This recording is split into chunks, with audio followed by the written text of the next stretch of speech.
de l'innovation, on a une innovation technique, une innovation sociale pour ces matériaux biosourcés. Quelle est votre vision pour l'innovation? Évidemment, je suis tout à fait d'accord avec la position. Nous, à notre échelle, effectivement, l'innovation, ça va être l'adaptation, l'évolution des techniques de construction traditionnelles vers quelque chose d'environnementalement plus vertueux, d'intégration, de mixité de matériaux comme la terre, le bois, et il y a tous ces éléments-là qui sont super importants. Et dans l'innovation, c'est tout ça qu'on met, nous, aujourd'hui, à l'échelle d'un constructeur comme le Peugeot. Merci beaucoup. Nicolas Candian, même chose pour la paille, innovation technique et sociale ou autre chose? Oui, bien sûr.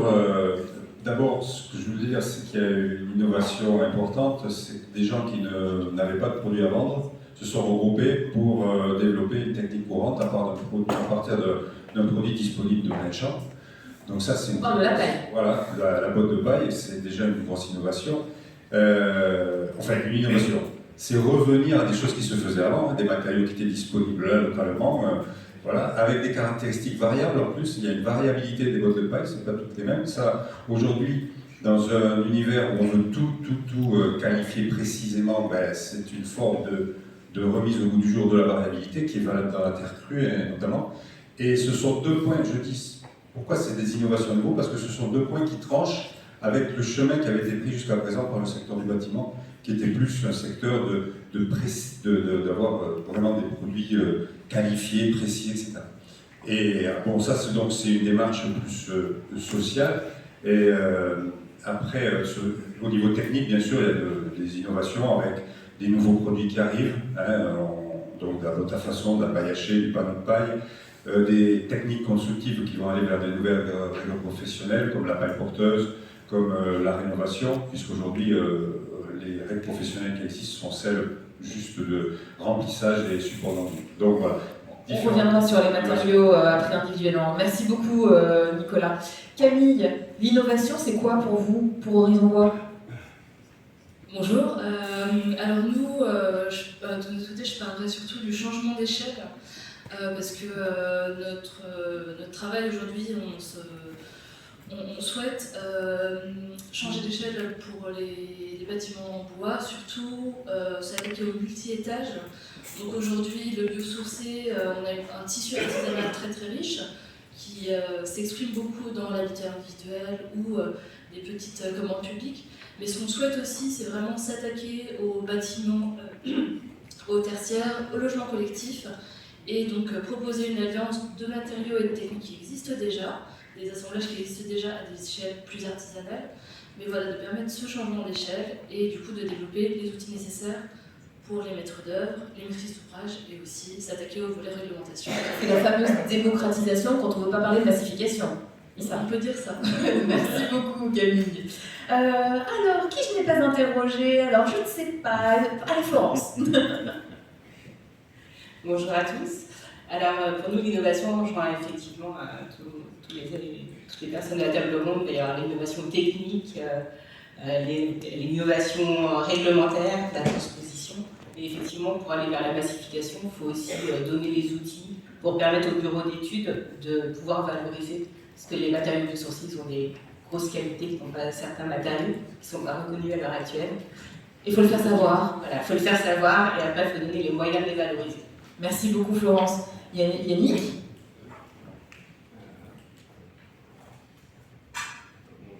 Non? Voilà, parfait. Oui, alors passer en dernier, toujours facile. Ça va bien se passer. On pourrait résumer par revenir en fait à la simplification. C'est-à-dire que des bâtiments qui ont été faits il y a des dizaines d'années et qui fonctionnent très bien, on ne peut pas les construire actuellement avec des contraintes réglementaires. Et donc on est obligé de passer effectivement, grâce aux universitaires, par la qualification, l'explication, et on va parler de rassurer aussi. Et donc l'innovation en fait c'est de revenir à des choses simples avec le moins de matériaux possible parce qu'on est capable de le faire, il faut juste qu'on puisse le démontrer et avoir les moyens de le démontrer. Et alors justement, vous êtes là particulièrement Yannick par rapport au béton de chanvre. Parlez-nous un peu de ce que vous considérez comme l'innovation pour le béton de chanvre. Alors, il y en a plein, mais il y a deux actualités pour nous. Elle est plutôt réglementaire, parce que justement on est en train d'attendre incessamment sous peu la réponse pour des nouvelles règles professionnelles qui devraient pouvoir nous autoriser à construire jusqu'à 28 mètres. Mais on sait très bien qu'il y aura quand même des demandes pour assurer. On a déjà eu des demandes pour quelque chose qui peut être partagé par beaucoup de filières.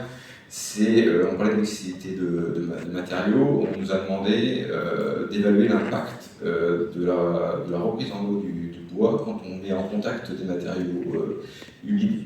Donc ça peut être la terre, ça peut être du béton de change, du terre-chanvre, et d'évaluer un peu l'impact concrètement. Donc ça va se faire avec Florence. Donc on a eu des financements de la FFP d'ailleurs pour ça. Et le deuxième sujet, là, qui concerne un peu les biosourcés, c'est qu'on a une très grosse contrainte, c'est qu'on a des matériaux qui sont extrêmement performants. On fait des bâtiments qui consomment très peu, mais d'un point de vue réglementaire, ce sont des accessoires thermiques. C'est-à-dire que pour vous donner une ordre de grandeur, entre ce qu'on installe en puissance de chauffe sur nos bâtiments en béton de chanvre et ce que la réglementation nous dicte, il y a un écart de plus de 80%. Donc, grosso modo, on est sur deux mondes parallèles. Donc, tout le travail, en fait, et ça, je pense que Florence pourra peut-être en parler, parce que c'est elle qui est aussi en charge de ça. Il y a beaucoup de travail, en fait, de calcul, de qualification, et ça, c'est vraiment une innovation qui va servir aussi à beaucoup de domaines, parce que, alors, là, je prends un peu de temps, mais tant qu'à aller jusqu'au bout, il y a des mesures qu'on ne sait pas faire, en fait, et des phénomènes qu'on ne sait pas mesurer actuellement, et on va être obligé de développer des systèmes de mesure plus performants qui vont servir à d'autres secteurs. Donc c'est-à-dire que le bâtiment biosourcé va servir à faire avancer la science d'une manière générale, pas besoin d'aller dans l'espace. Et donc on avance sur ce sujet-là aussi. Moi j'ai senti Florence déçue quand il n'y avait pas besoin d'aller dans l'espace. C'était une aventure sympa quand même, Florence, non? Alors Florence, grosse pression, parce que j'ai l'impression qu'il y a beaucoup de choses qui reposent sur vous, mais pourquoi a-t-on besoin des universités et des laboratoires? Et quel est votre métier exact? Qu'est-ce que vous faites là, quand il y a des projets comme ça avec le béton de chanvre? Alors, ce qu'on fait, c'est Il y a des diapos aussi, je crois. Effectivement, présenter rapidement. Vous avez un autre écran? Attendez. C'est plus facile. Merci. Oui, donc pour présenter rapidement le LGCGM, donc Laboratoire de Génie Civil et Génie Mécanique. Donc c'est un laboratoire rennais qui a deux tutelles, l'INSA et l'université, et donc une direction à deux têtes avec Xobja, notre directeur, et Christophe Lanos, directeur adjoint. Donc on est organisé en 6 axes, donc je ne vais pas détailler tous les axes thématiques, mais c'est des axes bien sûr qui travaillent aussi entre eux. Et on a un effectif d'environ 44 enseignants-chercheurs, 13 personnels techniques et administratifs, une quarantaine de doctorants, et puis on a également des chercheurs post-doctorants. Là, on peut passer les animations pour tout afficher. Merci. Et donc, si on détaille les activités de l'axe 1, donc les matériaux pour l'éco-construction, en fait, on va du choix des ressources jusqu'à la réalisation et le suivi de démonstrateurs. Donc en ressources, on va utiliser des matières géosourcées, des matières biosourcées, puis aussi on va faire du recyclage et de la revalorisation. Donc ces ressources, on va les caractériser pour identifier leur meilleure valorisation possible. Donc leur valorisation possible, ça peut être pour faire du liant ou pour les utiliser pour faire des charges dans des composites. Et ensuite, on va développer des composites à l'échelle du laboratoire, puis les transposer à l'échelle industrielle. Donc on voit qu'on va avoir en fait une partie très théorique et une partie où on va aller vers les collaborations industrielles. Et puis, une fois qu'on est à l'échelle industrielle, on peut faire des démonstrateurs sur lesquels on va pouvoir faire des mesures. Donc finalement, dans notre axe, on va avoir 3 sous-axes. Un thème sur les liants et les matrices à faible impact environnemental, un thème autour des matériaux structurels innovants et un thème autour des matériaux isolants ou du second œuvre alternatif. Et donc, nous, on travaille plus particulièrement avec Camille sur la partie matériaux alternatifs, donc plutôt isolants, avec des agro-ressources. Et donc, tous ces matériaux, il faut venir les caractériser. Donc, on va avoir des caractérisations. Ça veut dire quoi, caractériser? On va faire des mesures. Donc, on va faire des mesures qui peuvent être des mesures de résistance mécanique, par exemple. On va chercher toutes leurs performances multiphysiques, la mécanique, le thermique et l'hydrique. Puisqu'effectivement, la particularité des biosourcés, ça va être surtout sur cet aspect Y qui apportera du confort et de la performance énergétique dans les bâtiments. Et en parallèle de ces études expérimentales, on développe aussi des modèles numériques, donc des modèles sur leur comportement mécanique. Donc on a une illustration de cette traction, le petit dessin avec du rouge et du vert. Et puis on va avoir aussi des modèles hygrothermiques, et donc c'est effectivement ici qu'on va avoir la spécificité liée aux biosourcés, puisqu'ils ont un comportement très particulier avec leur aspect hydrique. Merci beaucoup. Alors, Erwan Amar, vous êtes chercheur à l'université Gustave Eiffel, c'est la même chose, vous travaillez de la même manière, comment ça se passe? Alors, forcément, c'est la même chose, on a des outils qui sont à peu près les mêmes. Sur la terre crue, il y a quand même une différence par rapport au biosourcé. C'est que le biosourcé c'est formulé puisque c'est des fibres avec un liant, etc. Nous, la terre, on a tendance à utiliser la terre locale telle qu'elle est. Et l'autre grande différence aussi, c'est que la terre étant beaucoup plus lourde, c'est des murs assez épais, ça se transporte peu, mais d'un point de vue environnemental, c'est très impactant. Et donc on est plutôt, nous, dans le constat que dans la formulation.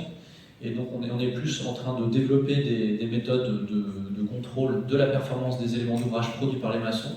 En gros, le maçon, il prend la terre qu'il souhaite, parce que c'est lui qui engage sa responsabilité juridique sur ce choix de ce matériau, c'est pas à nous de le dire à sa place. Et ensuite, il la met en œuvre selon ses procédés de mise en œuvre. Chaque maçon a des manières assez différentes de travailler. On avait une série de formations de fabrication de murets hier sur un projet ADEME sur des murets de Bauge. Il y avait plusieurs maçons. On voit que chacun a sa manière de travailler. Et donc chacun utilise la terre comme il le souhaite. Et derrière, nous, on vient mettre en place des protocoles de contrôle de cette performance. Je vais poser une question vraiment candide. Est-ce qu'il y a besoin de tester la terre avant de la mettre en œuvre? C'est une vraie question.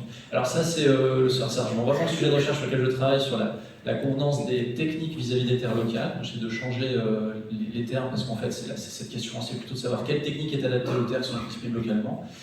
Et tester la terre, en fait, apporte peu de réponses. On fait quelques analyses très simples pour avoir une idée du potentiel de réemploi. Et ce que je disais tout à l'heure, c'est que comme c'est l'entreprise de mise en œuvre et l'architecte qui sont responsables juridiquement, devant le juge en cas de sinistre, c'est eux qui sont responsables du choix de la technique à mettre en œuvre.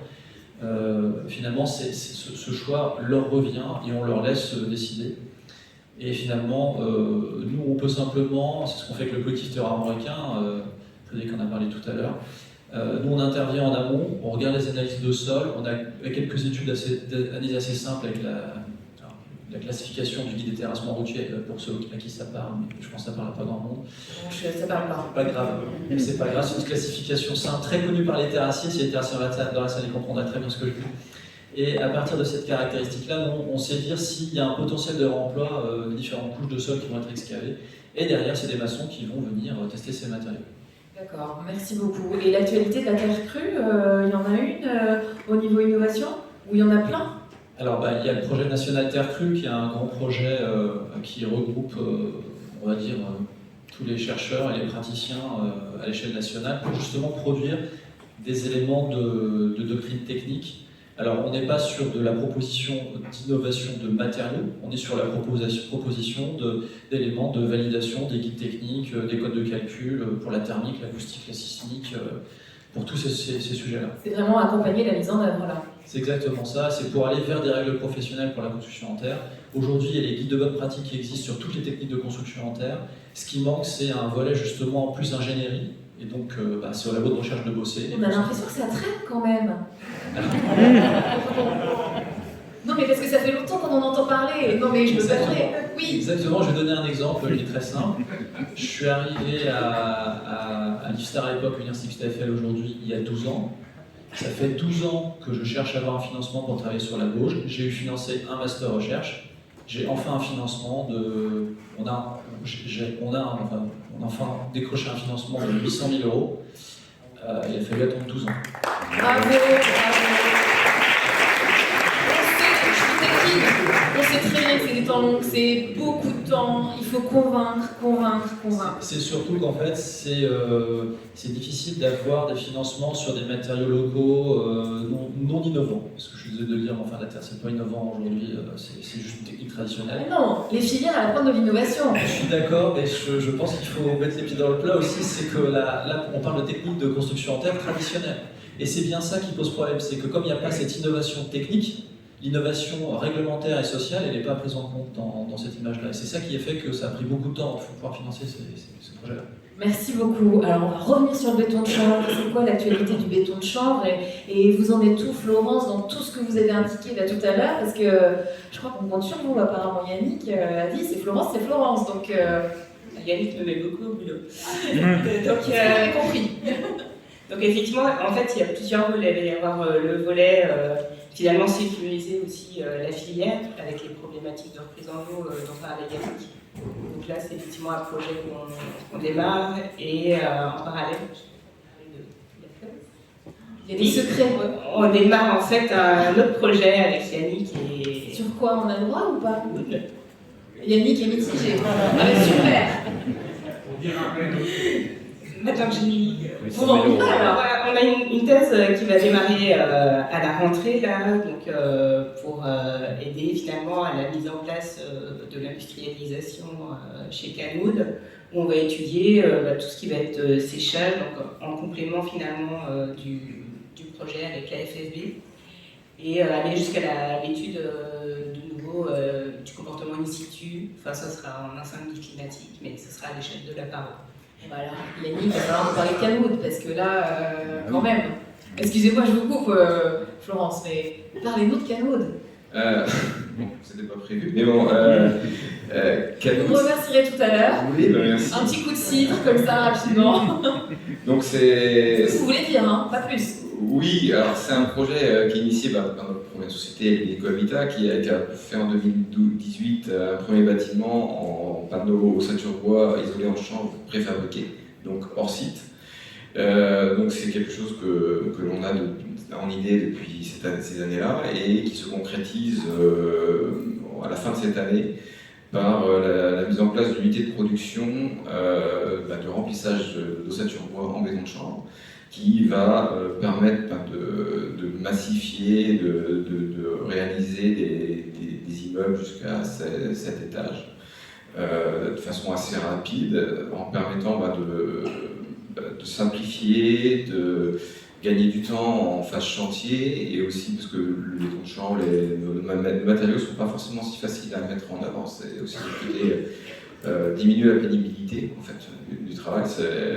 Donc on est vraiment sur le projet initial, c'est-à-dire d'ouvrir au maximum, de rendre disponible cette ressource au plus grand nombre, pour que ce soit plus, pour l'instant, on reste quand même sur un métier de niche. Donc on sort de ce métier de niche pour devenir une construction maintenant courante, conventionnelle. Donc très gros enjeux, vous avez plein de travail, Florence. Vous aussi, Yannick, je le sens. Vous vouliez continuer, peut-être? Oui, alors en fait, on a également un autre projet qui démarre qui s'appelle Pythagore, où là, l'objectif, c'est de mettre en évidence, on connaît déjà toutes les qualités hygrothermiques du béton de chanvre, mais dans ce projet, en fait, on a le CSTB en partenaire. L'objectif, c'est de réussir à les faire prendre en compte dans la future réglementation thermique.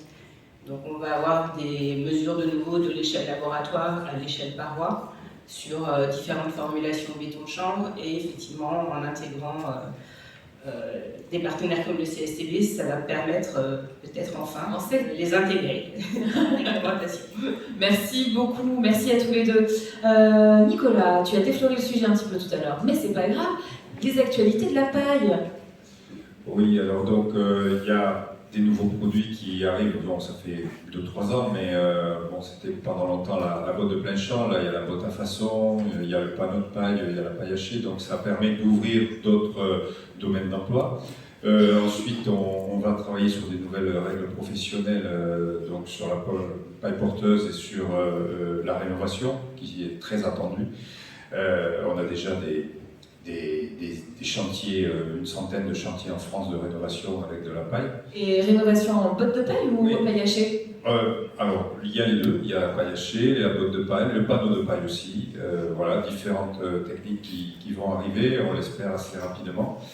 Et puis, on est lauréat d'un appel à projet de France 2030 avec l'ADEME, où on va porter beaucoup d'essais pour augmenter encore les domaines d'emploi de la paille, puisqu'aujourd'hui, normalement, les règles professionnelles couvrent la 2e famille de bâtiments. On aimerait aller jusqu'à la 3e famille, comme le chanvre là. Mais en fait, ce que je voudrais dire, c'est que toutes nos filières, là, elles bousculent un ordre établi, qui est toutes les normes, les protocoles, les calculs réglementaires sont faits pour des normes biosourcées aujourd'hui. Et donc, toute cette recherche qu'on doit mener avec les laboratoires et avec les financements qu'on a pour faire ces recherches-là, vise à faire évoluer toutes ces normes, ces protocoles pour rentrer dedans les biosourcés avec leurs caractéristiques particulières qui sont autour de, effectivement, l'humidité, ça peut être aussi la densité avec la terre, enfin toutes ces choses-là qui doivent nous amener à faire des bâtiments confortables et pas seulement performants. Parce que il se construit plein de bâtiments performants non confortables. Voilà. N'oublions pas que les bâtiments, ce sont pour des usagers. Par exemple. C'est ça. Ouais, de temps en temps, il y a des Merci Nicolas. Mais des fois, il y a des oublis, nous sommes d'accord. Et alors, du coup, Yann Erwan est à côté de toi, mais la paille, la terre, vous travaillez ensemble, comment ça se passe? Ah, vous avez vu le de Nicolas? Non, mais on a essayé. Hein. Ah. Sur le dépôt de projet ADEME dont Nicolas parlait, justement sur la partie socioculture, on voulait lancer un travail justement sur l'analyse des verrous culturels en fait dans nos sociétés sur l'emploi de ces matériaux, hein, l'histoire des trois petits cochons, tout ça. Parce que les gens nous parlent des trois petits cochons pour la terre crue, ils oublient qu'il n'y a pas de terre crue dans les trois petits cochons. C'est que la paille, c'est vous, c'est pas nous. Hein. Bravo, la solidarité entre filières. Non, on plaisante. Et du coup, on a essayé, mais ça n'a pas fonctionné, hein, parce que faire financer de la socioculture aujourd'hui, c'est extrêmement compliqué. Donc, voilà. Mais en tout cas, on a échangé, on a dialogué, on essaye et on va essayer de faire des ponts entre les deux projets. Donc oui. Nicolas, ouais. Oui, par exemple là, on est en train de travailler. Il y a des axes proches sur le feu notamment. Bon, la paille elle est enduite notamment avec de la terre, hein, et donc on commence à même si officiellement par l'intermédiaire des financements on ne travaille pas ensemble, malgré tout on essaie de voir comment on peut optimiser ces financements pour faire en sorte qu'on ne reproduise pas des essais identiques ou des choses comme ça. Donc quand même on dialogue. Voilà. Merci beaucoup. Alors il reste mathématiques, mixité, bois, béton. Les filles, qui commence? Lucie? Alors vous en êtes où? Comment vous travaillez chez Legendre? Et expliquez-nous un petit peu peut-être le phasage jusqu'à l'innovation et ce qu'est l'innovation que vous avez développée, très rapidement bien sûr. Si vous avez 2-3 heures, C'est ça. Je sais que vous allez être efficace. Effectivement, la notion de mixité chez nous, elle est ancrée depuis plus d'une dizaine d'années. On travaille nos axes de recherche principalement sur l'idée de la mixité, avec notamment une collaboration de recherche avec un des axes du LGCGM au travers aujourd'hui d'une chaire industrielle.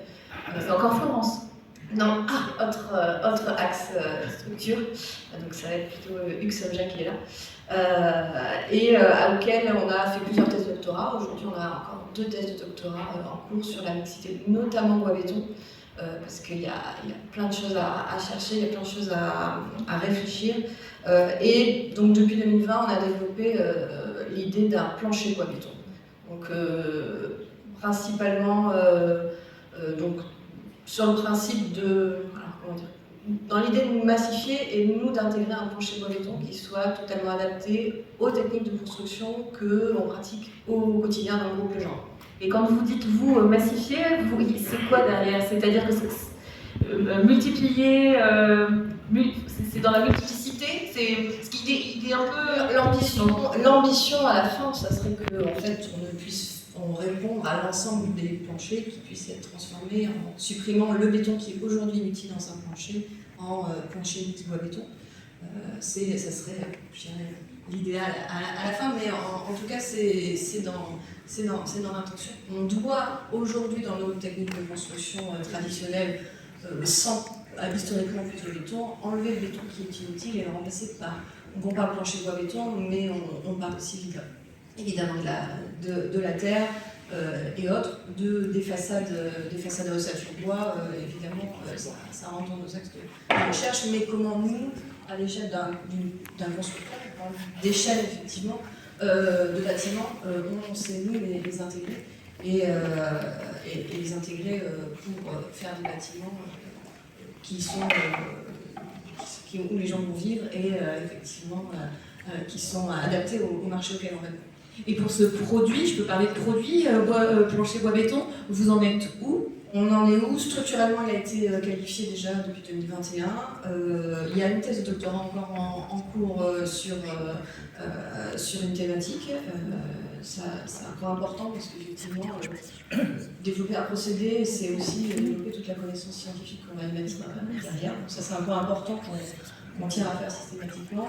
On a qualifié acoustiquement et voilà, et on est sur la partie feu, qui est un gros sujet. On fait des planchers de grande dimension. Et donc au sein de Legendre, vous avez un laboratoire qui travaille sur le développement du produit. Comment ça se passe?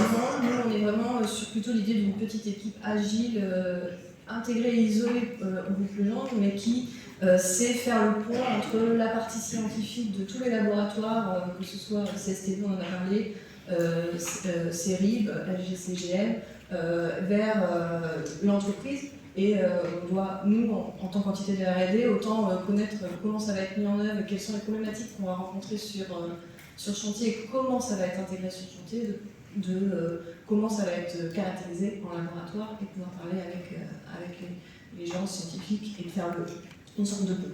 Merci beaucoup Lucie. Alors toujours sur cette mixité bois-béton, Camille, Oui, alors nous, expliquez-nous. on a un profil un peu différent de celui de Legendre parce qu'on est plus sur du côté des concepteurs. Finalement, Horizon Bois, c'est né d'un projet de recherche qui a été lancé chez Architecture Plurielle, c'est une agence d'architecture. Moi, je suis moi-même architecte. Donc, pour un bâtiment, dont vous avez deviné le nom, je pense, on cherchait un système de plancher mixte, mais on n'était pas satisfait parce que le marché nous proposait. C'était principalement des solutions avec des connecteurs métalliques qu'il faut en mettre en très très grand nombre. On trouvait ça un petit peu absurde. Et on s'est dit, la queue d'Aronde, ça existe depuis un sacré bout de temps, pourquoi on ne connecterait pas ces deux matériaux par ce biais? Donc on a aussi entamé un partenariat avec le laboratoire de génie civil de génie mécanique, avec Uxomja, Décidément. voilà, en 2018 je crois, pour tester toute une série de connexions différentes. On a caractérisé la résistance de celle qu'on a retenue finalement, donc c'est un défonçage linéaire en queue d'Aronde, et on vient sur base panneau CLT, c'est ça qui diffère aussi un petit peu. Toujours le bois qui est l'élément porteur du plancher et le béton qui vient donner plus de rigidité à ce complexe. Et du coup, ça a été caractérisé mécaniquement. On a aussi fait une démarche de réglementaire, pour le réglementaire. On est sous latex aujourd'hui. On a sorti 2 chantiers démonstrateurs qui sont à Desson-Sévigné, pour lesquels on a fait des visites en septembre dernier avec Fibois. Voilà, les 2 sont livrés et aujourd'hui on voit des photos aussi de l'atelier de préfabrication qu'on a ouvert à la Genève. On travaille avec la métropole sur ce pôle d'excellence environnementale pour les mobilités de bâtiments qui est en cours de constitution à la Genève. Et du coup, on a acheminé ces planchers jusqu'au chantier à Cesson-Sévigné. On a aussi une version coulée sur site, donc vraiment pour est destinée aux méthodes des entreprises de gros œuvres, mais aussi aux méthodes de chantier des charpentiers. On a une filière humide, on va dire, en chantier, et une filière sèche. Et donc voilà, et aujourd'hui, on travaille sur notre avis technique. Gros travail aussi. Gros travail. Donc sûrement avec une deuxième campagne d'essai avec l'INSA et peut-être d'autres laboratoires en France. Et voilà. Et du coup, on est en phase de commercialisation. Et on commence à répondre à des appels d'offres de chantiers en Ile-de-France, avec des grands groupes de BTP qui sont quand même pas mal intéressés par la réduction de leurs émissions de carbone. Merci beaucoup. Et alors juste pour qu'on se rende bien compte, un avis technique, alors c'est combien en argent? D'euros? 8 euros. C'est très très variable. En fait, Ça c'est variable, mais vous êtes à peu près à combien d'investissements? Ça peut-être. Là, depuis le début du projet, je pense que ça dépasse le million. Ouais. Et c'est en plus des investissements qui ont été faits. Donc, en innovation, c'est très compliqué de sortir une idée comme ça sans avoir une activité qui supporte toutes les années de R&D. Parce que recherche, ça veut dire échec principalement. Beaucoup d'échecs jusqu'à façonner finalement un procédé ou un produit qui soit techniquement fiable. voilà, pour éliminer toute cette notion de risque qui, dans le bâtiment, c'est vraiment ce qui bloque toutes les maîtrises d'ouvrage, les assureurs, les architectes, voilà. Et donc le temps de ce dérisquage est très long. Dérisquage, on va réutiliser. Si, très très long. Donc ça a été supporté par l'agence d'architecture, architecture plurielle, des fonds personnels du gérant, et aussi par le critère de recherche, auquel on a eu recours pendant 3 ans, aussi grâce au partenariat qu'on a fait avec l'INSA, qui nous a donné un sérieux qui était indispensable à avoir ce financement-là. Et aussi avec l'ADEME, on a répondu à un appel à projet il y a 2 ans qu'on a décroché et qui nous suivent jusqu'à aujourd'hui. Merci beaucoup Camille. Lucie, vous avez pris le micro, je sens qu'il y a un complément. Oui, je vais conclure. Non, en fait, effectivement, on peut parler d'avis technique sous forme d'argent, mais en fait, c'est pas. C'est important parce que c'est un investissement qui est lourd, mais je parlais surtout en termes d'énergie en fait, à avoir, à mener, à convaincre, à porter pendant des années. C'est presque aussi équivalent et au-delà de l'idée de départ, il faut aussi avoir des gens qui sont convaincus, qui portent les projets. Et on parle de bois béton et finalement on a un sujet qui est similaire, qui est vu par 2 versions différentes, qui apportent des réponses différentes mais similaires. Je pense qu'on a eu la même réflexion en plus en termes de conception sur l'idée de sortir du bois béton avec des pièces métalliques qui sont longues à mettre en place, qui sont fastidieuses, qui sont compliquées sur le chantier, et de ramener le savoir-faire au maximum dans l'atelier de préfabrication, soit du bois, où effectivement on va plutôt avoir une vision, le béton coulé sur le chantier, mais c'est propre à notre métier, pour ramener le bois et le procédé dans ce qui est le plus simple. Alors justement, j'ai pas mal de questions là pour ce qui concerne la mixité bois-béton. Quel est l'intérêt écologique du bois-béton? Et j'en ai une qui suit. Y a-t-il de la recherche et développement chez Legendre pour remplacer l'usage massif du béton carboné? Rêver de terre, par exemple. Évidemment. Alors, le plancher bois-béton, l'intérêt, effectivement, il est principalement écologique. On diminue de 50% environ la quantité de béton qu'on met en place, tout en conservant quand même une partie de masse sur la partie béton pour gérer les problèmes acoustiques. Et aussi maximiser, je dirais, la capacité du bois à franchir des franchissements de plusieurs mètres. Donc ça, c'est le premier point sur la partie bois béton, je te laisserai conclure. Et sur la partie moins carbonée, alors à l'échelle du groupe Legendre, on ne travaille pas le matériau béton en tant que tel pour le décarboner. On va dire que là-dessus, il y a des industriels qui posent dessus et qui investissent. On travaille plutôt à diminuer la quantité de béton aux endroits où on le mettait sans avoir un réel intérêt. Et dans la déconstruction, comment on fait avec le bois béton? J'ai cette question aussi par rapport aux déchets. Par rapport aux déchets, alors là, je dois avouer que je n'ai pas sur la partie comment on déconstruit le bois béton. Je pense que c'est dans ce sens-là. Je ne sais pas si je vais vraiment bien répondre à cette question-là. Disons que quand on fait le calcul carbone du plancher bois béton, c'est une donnée qui est intégrée, effectivement. Donc il y a une partie. Alors nous, on est sur du bois massif. Donc on a le principe de bois massif et la partie béton. Après, effectivement, là-dessus, c'est des filières qui sont dédiées. Mais je n'ai pas vraiment de réponse précise. Merci beaucoup, Lucie. Camille, même question. Elle fonctionne toujours? Ça va marcher. Donc la première question, c'était l'intérêt de la mixité bois-béton. Alors, nous, on est plutôt parti de la construction bois, finalement, du système du bois comme élément du bâtiment. On a, chez Architecture Plurielle, l'habitude de faire des bâtiments des bâtiments publics en structure bois. On se retrouve toujours dans le cas de figure où finalement on est contraint d'ajouter une chape sèche sur des planchers bois pour des questions d'acoustique numéro 1, mais aussi on peut parler d'inertie thermique et de confort d'été.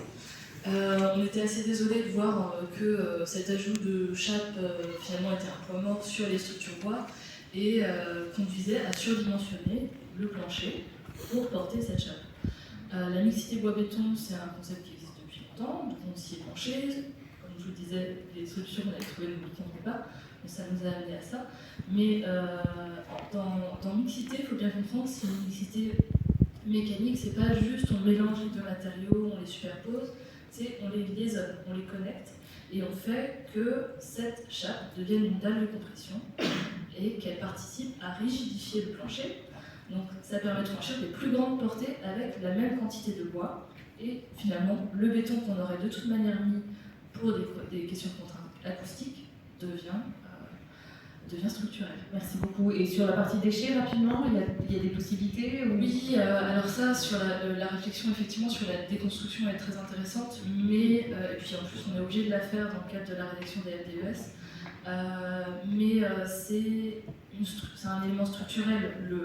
L'enjeu majeur aujourd'hui dans la construction, c'est privilégier la réhabilitation plutôt que la démolition, tout bêtement. Et on doit plutôt voir les choses de cette manière, même si effectivement le fait de liaisonner mécaniquement des matériaux fait que la déconstruction est plus compliquée parce qu'on va devoir les séparer pour les revaloriser dans leur filière propre. Mais effectivement, déjà commençons par réhabiliter massivement plutôt que de démolir. Merci beaucoup. Alors j'ai une question, Erwan.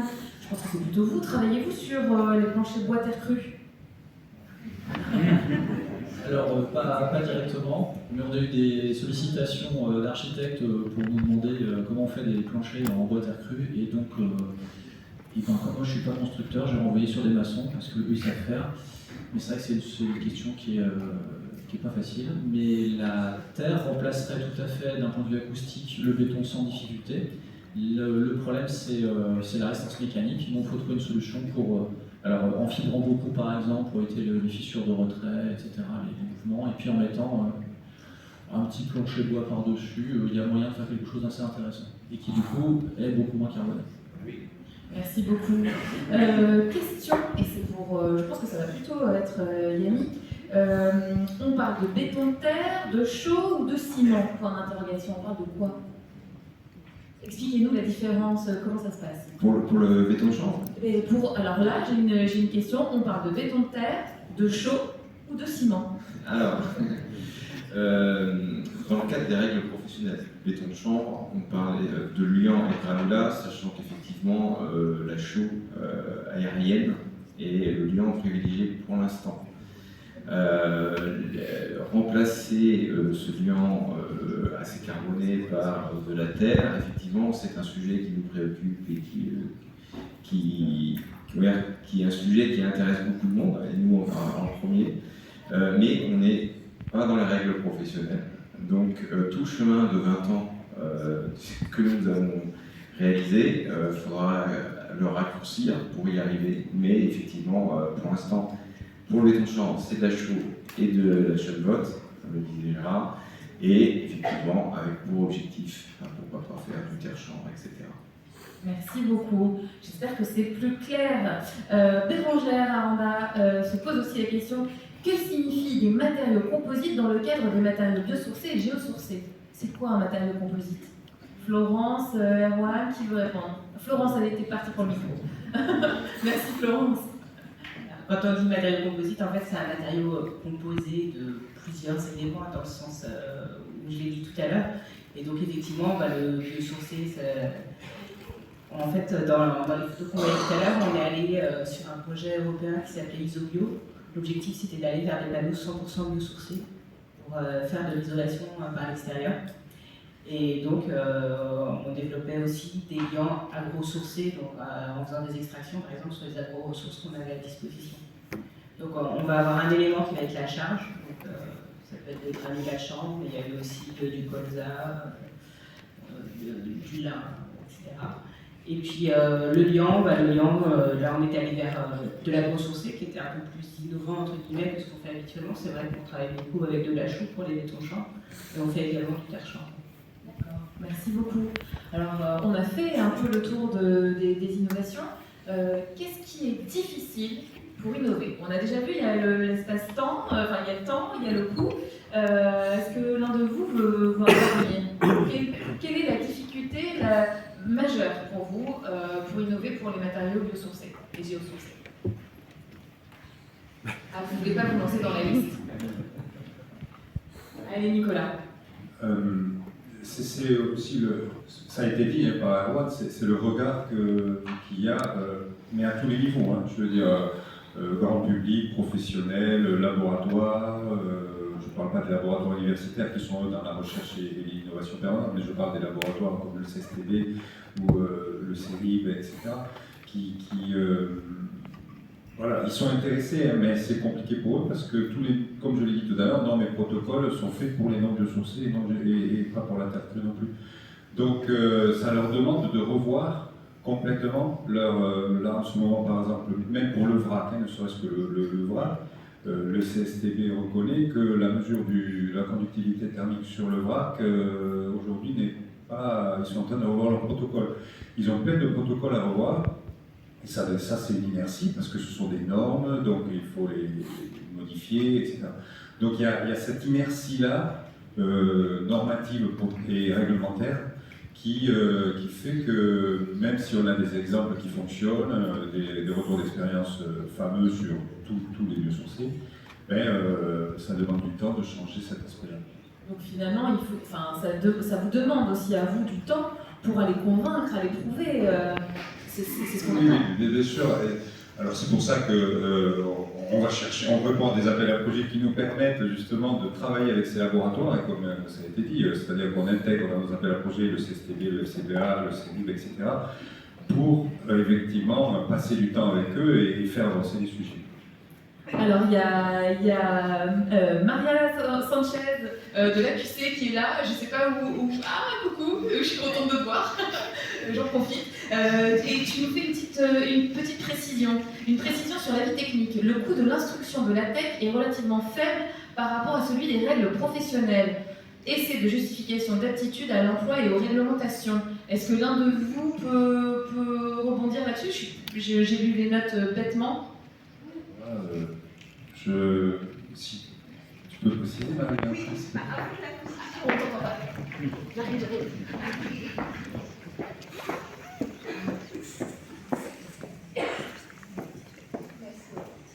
Oui, la précision va dans le sens que le coût de la vie technique d'instruction peut être autour de 20 000 €, ça commence à 15 000 €, on augmente. Mais en fait, le coût essentiel, c'est le coût des justifications d'aptitude à l'emploi et de respect de la réglementation. C'est ça qui coûte extrêmement cher.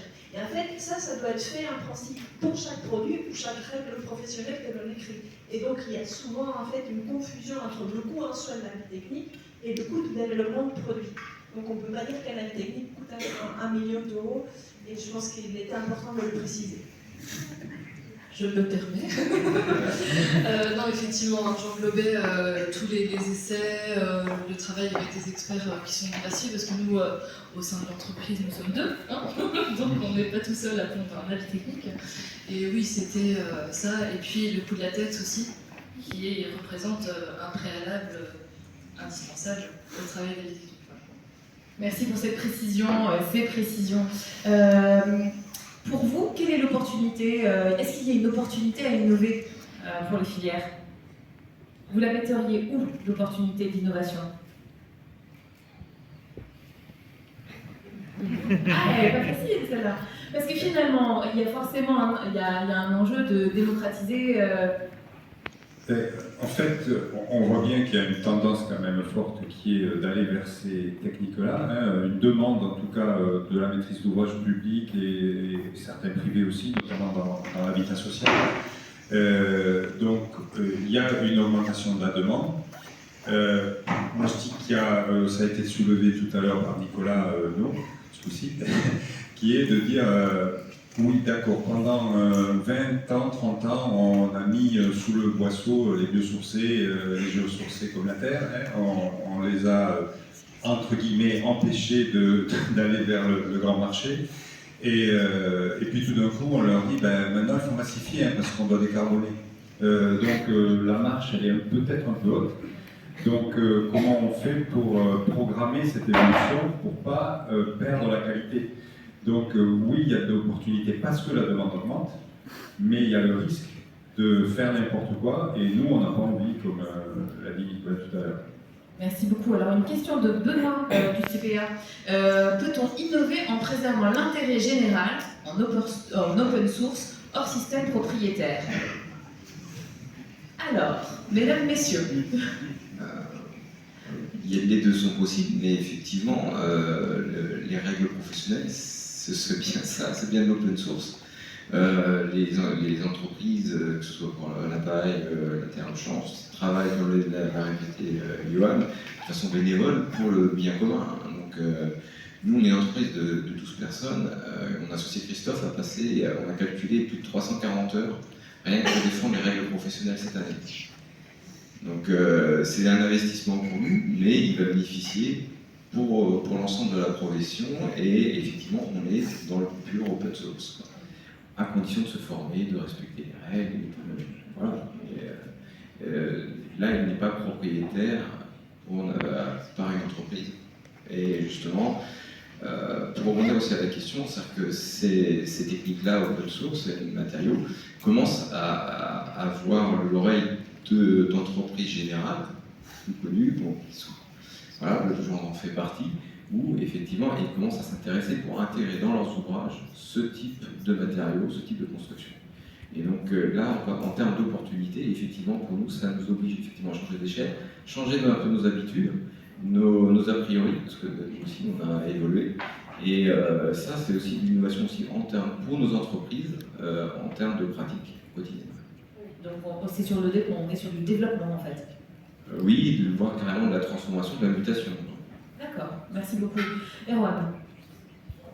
Ouais, rapidement, sur la difficulté quand même, c'est que les appels à projets auxquels on est confronté dans la recherche, c'est des appels à projets qui ont pour objectif de produire la propriété intellectuelle, des brevets, la connaissance privée, et c'est essentiellement là-dessus qu'on a des financements. Sur l'appel à projet ADEME aussi, sur lequel on a émergé et on a eu des financements, au début c'était un appel à projet qui était très ciblé brevet, propriété intellectuelle, et quand il est sorti, c'était plus le cas, voilà, c'était magique. On a eu le droit du savoir, du bien commun, du savoir partagé. Mais c'est très nouveau en fait dans les financements. Et c'est vrai que c'est encore des financements de recherche fondamentale, mais ce n'est pas forcément adapté à la recherche appliquée. Et sinon, c'est vrai que tout est tourné vers le monde de l'entreprise. Et l'objectif, c'est qu'un chercheur travaille avec une entreprise pour produire un brevet. C'est vraiment ça dans le mode de fonctionnement. Ce n'est pas adapté, nous, dans le projet national. On ne veut que produire du bien commun parce que développer la filière et la massifier, c'est justement donner accès à tout le monde de cette propriété intellectuelle. Et donc ça va à l'encontre de cette évolution. Donc la difficulté, on a quand même un biais de ce côté-là, c'est les financements ne sont pas du tout adaptés à cette proposition, ce bien commun. Merci beaucoup. Nicolas, c'était un complément ? Rapidement. Et bizarrement, les moyens qu'on met sur justement du bien commun vont... en fait, au niveau de l'État et des financeurs, le bras de levier est beaucoup plus fort. C'est-à-dire qu'avec autant d'argent, ils vont pouvoir ouvrir à plus de personnes. Donc voilà, même au niveau des financeurs, il faut voir que ce travail sur le bien commun est plus rentable. Merci beaucoup. Yannick, vous avez commencé à répondre à cette question, mais je la repose d'une manière un peu différente. C'est Victoire qui pose cette question. Quelle est la bonne échelle d'industrialisation pour les matériaux biosourcés ?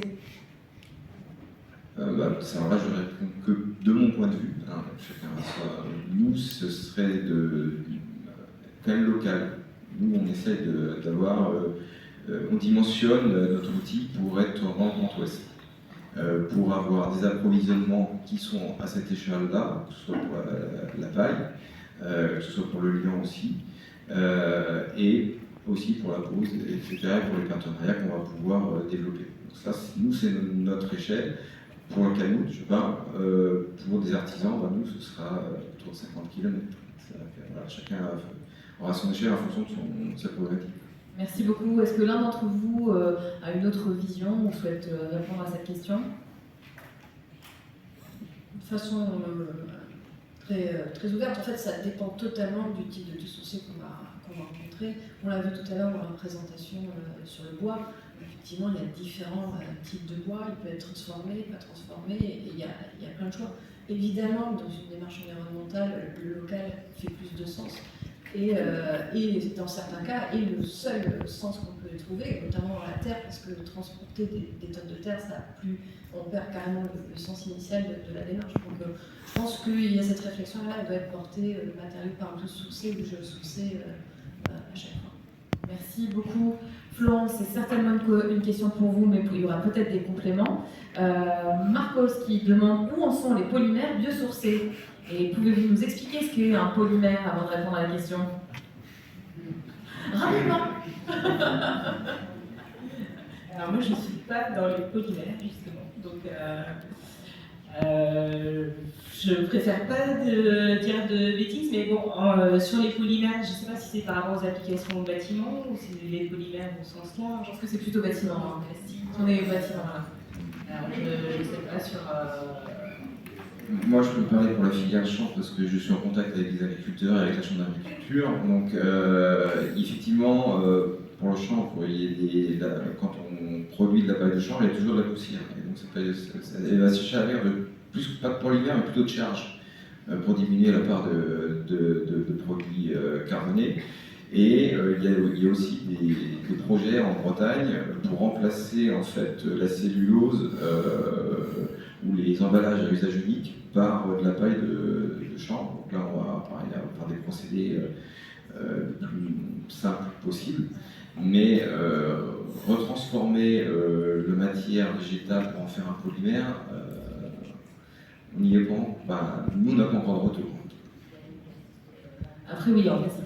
Mais c'est de la charge en fait, c'est-à-dire qu'on utilise du végétal pour charger en fait le plastique et diminuer la part de pétrole. En fait, il y a déjà des applications sur les plastiques de voitures, des choses comme ça, mais pour le bâtiment, Bon, peut-être un futur projet. Dernière question pour les biosourcés. Ne devrions-nous pas parler de matériaux haut carbone dans la mesure où ils stockent durablement du carbone et relarguent de l'oxygène? Et c'est Hervé Boivin qui pose cette question. Étonnant, non? Qu'en pensez-vous?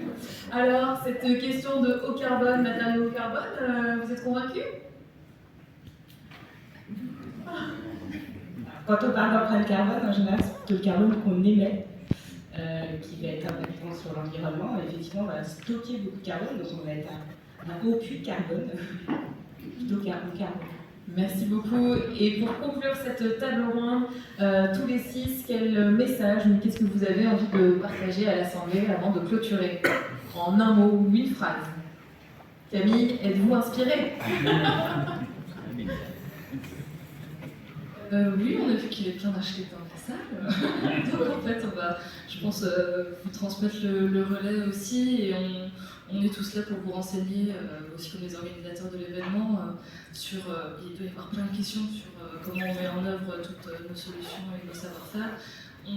Certes, on a un but commercial, voilà, pour adosser notre activité de recherche, mais on est là aussi vraiment pour vous conseiller, vous accompagner et partager notre expertise qu'on a finalement construite au fil des années, et ce serait trop bête que ça reste chez nous sans pouvoir les partager. Donc, bon, c'est parti pour la transmission. Merci Camille. Lucie.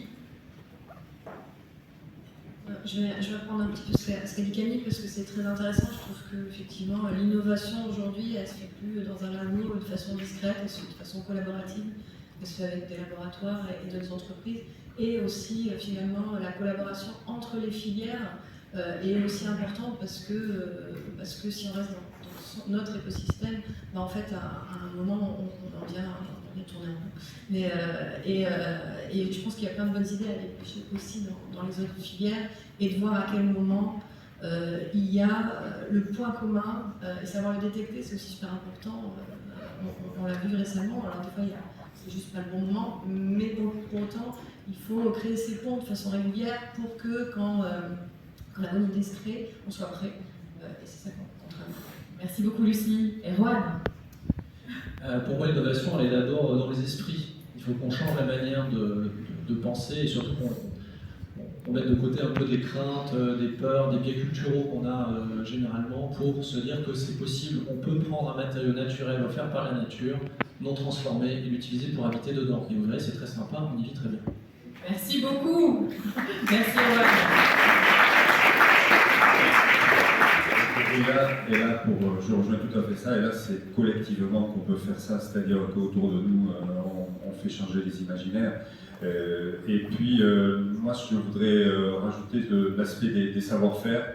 Je pense que c'est le vrai enjeu dans un secteur du bâtiment où quand même on a pas mal perdu de savoir-faire, où la qualité est quand même plutôt très moyenne. Je ne parle pas des acteurs qui sont ici, franchement, hein, mais bon, c'est ce qui est reconnu. Bon, l'AQC pour en parler peut-être.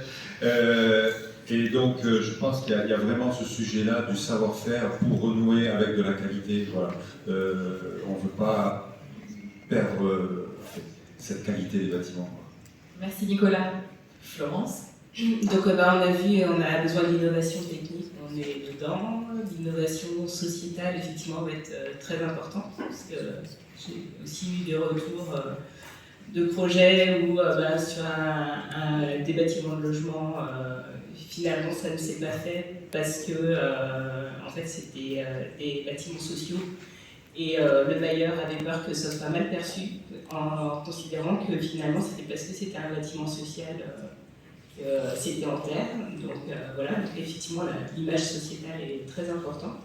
Et après, effectivement, il faut aller vers la massification en donnant les outils, donc la formation des entreprises, mais aussi donner les outils au bureau d'études pour qu'ils puissent valoriser toutes les bonnes performances de ces matériaux. Merci beaucoup Florence. Yannick, pour conclure.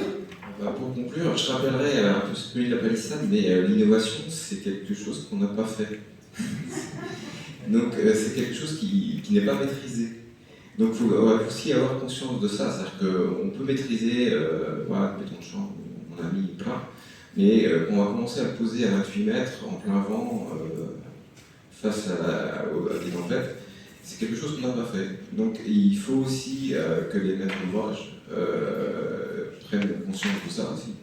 Et je paraphraserai aussi Johan qui disait qu'on a besoin de projets en fait, pour justement valider, progresser, monter en compétences. Et encore une fois, l'innovation, c'est quelque chose où on tâtonne, donc on a besoin aussi d'être accompagné par les maîtres d'œuvre et les maîtres d'ouvrage, et qu'ils aient bien ça en tête quand on lance un projet de ce type-là. Merci beaucoup à tous les 6.